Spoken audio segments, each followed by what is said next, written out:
à tous. Bienvenue au bulletin d'information à Top News. Au sommaire.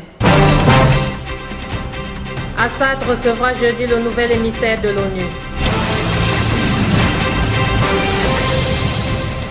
Basile appelle à un front uni contre l'extrémisme dans la région. Le ministre russe de la Défense accuse l'Ukraine de porter la pleine responsabilité du crash MH17. Bienvenue au développement. Syrie. Le président syrien Bachar al-Assad, dont le pays est ravagé par plus de 3 ans de guerre, recevra jeudi à Damas le nouvel émissaire de l'ONU pour la Syrie, Staffan de Mistura, a indiqué mercredi un quotidien proche du pouvoir. Monsieur de Mistura, ancien vice-ministre italien des Affaires étrangères, qui effectue depuis mardi sa première visite en Syrie, depuis sa nomination en juillet, rencontre mercredi le ministre syrien des Affaires étrangères Walid Muallem. Les entretiens du diplomate italo-suédois avec les dirigeants syriens portent sur les possibilités d'une action politique pour mettre fin au conflit selon le quotidien Al-Watan.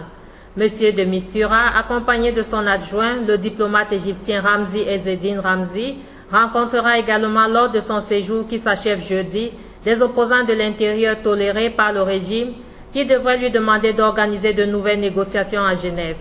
Rappelons que M. de Mistura, nommé le 10 juillet en remplacement du diplomate algérien Lakhdar Brahimi, représente uniquement l'ONU alors que M. Brahimi était envoyé spécial conjoint de l'ONU et de la Ligue arabe. L'armée arabe syrienne a détruit aujourd'hui un tunnel de 21 mètres utilisé par les terroristes dans le transport des armes et de munitions dans le quartier d'Al-Afi. Selon une source du gouvernorat, tous les terroristes dans le tunnel ont été tués. Dans la banlieue d'Il-Dieb, les unités de l'armée ont abattu de nombreux terroristes en ciblant leurs repères à Sarkeb, à Abu Douhou, à Maret Noman, à Mashourin et à Binech. Le président américain Barack Obama s'apprête à autoriser des frappes aériennes en Syrie dans le cadre de la stratégie de lutte contre les djihadistes de l'État islamique, ont rapporté les plus grands quotidiens américains. Selon le New York Times et le Washington Post, Obama est prêt à étendre à la Syrie la campagne de frappe aérienne qui a visé depuis plusieurs mois en Irak les combattants de l'État islamique qui se sont emparés ces derniers mois de vastes territoires dans les deux pays. Le New York Times cite un haut responsable gouvernemental et le Washington Post des experts en politique étrangère consultés par le président américain de cette semaine. Liban. Le ministre libanais des Affaires étrangères Gebral Bassine a appelé mercredi à la constitution d'un front uni pour faire face à la propagation de l'extrémisme dans la région. Personne ne sera à l'abri de la menace extrémiste au Moyen-Orient, a déclaré M. Basile lors d'une conférence conjointe avec son homologue danois Martin Lidegaard. M. Basile a par ailleurs indiqué que le Liban avait atteint la limite dans ses capacités à subvenir aux besoins des réfugiés syriens sur son sol. Le ministre libanais de l'Intérieur Nouhad Machnouk a indiqué que des négociations sont en cours avec les djihadistes. Des négociations sont en cours, mais les revendications des ravisseurs restent vagues, a-t-il déclaré, estimant que cette option était la meilleure vu les derniers développements. M. Machnouk a qualifié la réunion de la cellule de crise de mardi d'excellente et a affirmé que la situation sécuritaire est sous contrôle. L'armée libanaise a renforcé ses mesures de sécurité à proximité de l'hôpital universitaire Rafik Hariri à Beyrouth, après la publication sur les réseaux sociaux de photos de djihadistes présumés qui auraient été admis dans l'établissement, rapporte le quotidien Al-Jumhuriya dans son édition du mercredi. Par ailleurs, les familles des militaires libanais retenus en otage par des djihadistes depuis début août ont dressé mercredi des tentes place des Martyrs dans le centre-ville de Beyrouth pour demander la libération de leurs proches. Nous demandons au gouvernement de tenir des réunions urgentes et il est inadmissible de rejeter n'importe quelle solution qui se présenterait, a affirmé un représentant des familles. Ukraine. Le président ukrainien Petro Poroshenko a affirmé mercredi que la majeure partie des troupes russes présentes en Ukraine avaient quitté le territoire 5 jours après l'entrée en vigueur d'un cessez-le-feu pour mettre fin au conflit dans l'Est. Selon la dernière information que j'ai reçue de nos services de renseignement, 70% des forces russes ont été retirées, a déclaré le président en conseil des ministres selon le site internet de la présidence. Ceci nous fait espérer en l'avenir des initiatives de paix.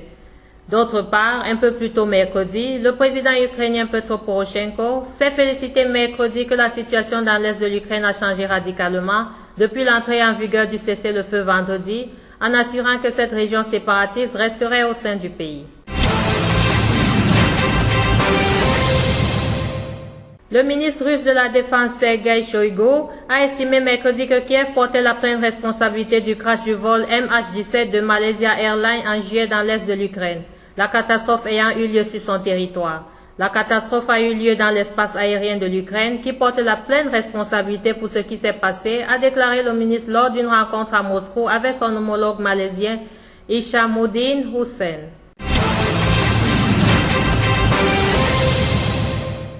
Autre titre. Le secrétaire d'État américain John Kerry est arrivé mercredi en visite non annoncée à Bagdad pour apporter son soutien au nouveau gouvernement irakien dans son combat contre les djihadistes de l'État islamique qui contrôle une partie du pays, a constaté un journaliste de l'AFP.